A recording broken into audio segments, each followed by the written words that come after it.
So the big question is this: do quick fixes and shortcuts work when looking for love? Today I share reasons why they don't work. My name is Nwosu, and welcome to the Second Chances podcast, a love journey in black and white. So today I really want to talk about shortcuts and quick fixes. The truth is, as with everything in life, we're constantly looking for easier, better, faster ways to get things done. And in love, we tend to do the same things as well. I know I went down this rabbit hole some years ago, and the end result was zilch. And this is not to say that they don't have some pros to using them or applying them, but the truth is, when they are applied without any solid foundation, they never really last. There's no lasting long-term result. And so you're left feeling all alone and not having the result and back to the singles table. So in terms of quick fixes and shortcuts, I'm referring to things like hiring a matchmaker, going for speed dating events, or things like magic text and scripts.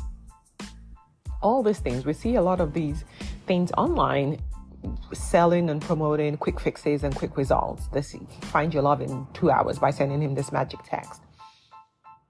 The truth is, like I said, they don't really deliver any long-lasting results, like I haven't seen anyway. And so I want to get into some of this and really just explain my own perspective on this. And like I said, it doesn't mean that they don't have some benefits to using them. They do, but they don't always work. So let's start with matchmakers. Well, this is one that I have a very, very personal experience with. I spent a year paying enormously for a matchmaker, and I went on 12 dates, which is what they had promised. And at the end of the 12 dates in 1 year, I was still single as a fiddle.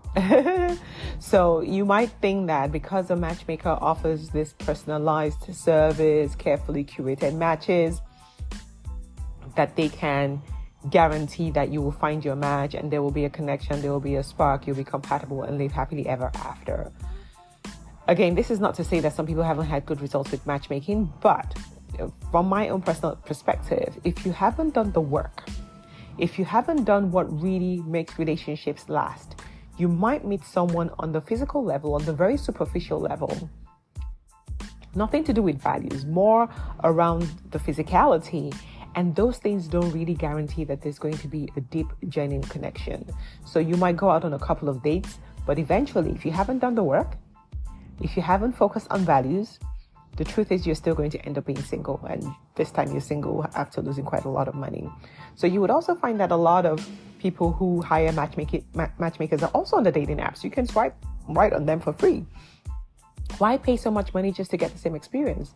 If you're not working on yourself or trying to build a solid foundation for a relationship, it's still not going to work out.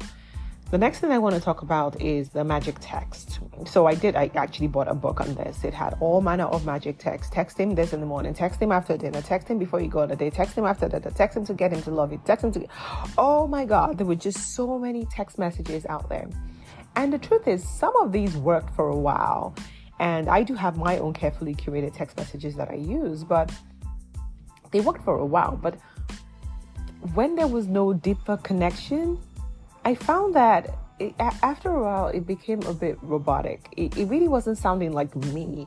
Like I wasn't really being my authentic self, right? So where they could get an instant reaction, which is what they're designed to do, I didn't really feel like it was communicating my true feelings because I was still lost. I still didn't know who I was and what I wanted and what values were important to me.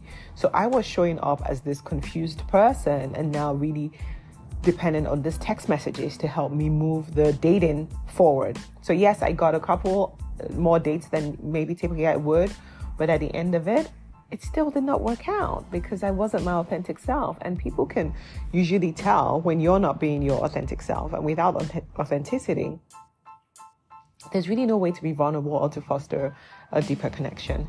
So for me, magic text, I would say use with caution. Make sure that you're still being your authentic self. Make sure that you've still done the work to be clear on what it is that you're looking for and the values that are important to you, and focus on the right things. And then the text might be able to help you to move things along. If you don't know what to say, if you don't know how to communicate in the early days of a relationship.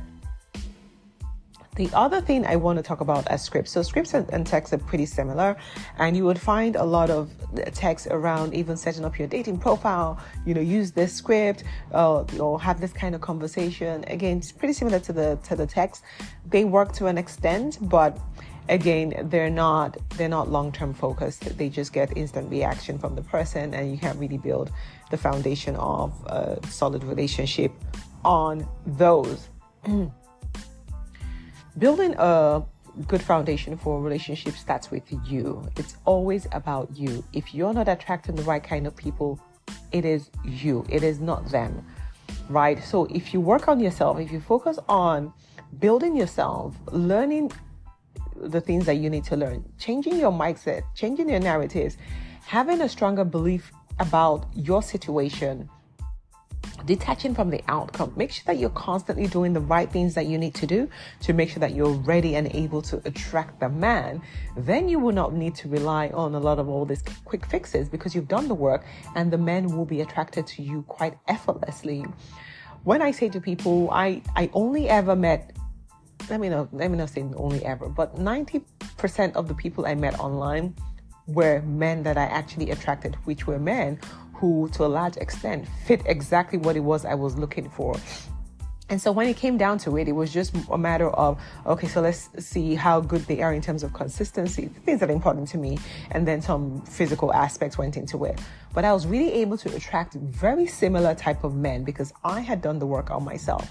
And that's what it means to focus on yourself and really work on you. When you work on you, then the rest is easy, because you just naturally attract these people to you. And it doesn't matter whether you're online, you're walking in the store, there's introductions. You will meet somebody at work who will say, you know what, I think I know the right person for you. I have this friend who's single. You would just naturally attract those kind of people into your life. So make sure that you're focusing on the results. Who am I attracting? That should be a telltale sign of the work that still needs to be done in your life. Being in a relationship is not about playing games, mind games, right? Even though sometimes you need to learn how to create a mystery, but it doesn't mean not lying or not being yourself. You need to know how to create some polarity, only because it fosters masculine energy. But it's not about playing games. It's not about you playing this role or trying to be what you are not. You still need to be comfortable in your skin. You need to be comfortable in the way that you show up. And all of this really draws from doing the inner work to know what it is that you want, and more importantly, who it is that you want, right? It is a journey. It is filled with lots of learning, lots of unlearning, lots of growth opportunities. Yes, you will have a lot of missteps along the way, but you want to be sure that you're heading in the right direction, because if you don't know where you're headed, then any path will get you there. And what ends up happening is you keep dating multiple people, different kind of people. You're frustrated, you're tired, you're exhausted because you keep going on dates with the wrong kind of people. So I want to encourage you, where the quick fixes might sound very attractive, they might seem like, oh, this is probably the quickest way for me to get the results I want. The quickest way to get the results is actually to do the work on yourself. And the work starts from you gaining clarity. Yes, working on your mindset and your self-worth and your self-esteem and your value and all those things are great, but also being clear on what it is that you're looking for, so that you can do the filtering very quickly and just say no to people that don't match what it is that you're looking for. That is the quickest way to finding your own person and being able to build a solid, healthy relationship that will make you happy, will fulfill you, and give you everything that your heart truly desires. So handle these quick fixes with care, with caution. Use them sparingly. Don't be 100% dependent on them. Make sure that you're still being your true self. Make sure that you're still doing the inner work, and make sure that you're putting yourself out there and meeting amazing people, attracting the right kind of people into your life. That's all I have for you today. If you enjoyed this, don't forget to share it with someone. Share it with someone who's also on the same journey, or who hasn't been dating for a long time, or is just confused about navigating online dating or trying to figure out what it is that they want. Quick fixes sound like a good idea, not always a good idea. Till next time, sending you love and light. Thank you for listening to today's episode on the Second Chances podcast. And remember, no matter what, never give up on love. Thanks for listening.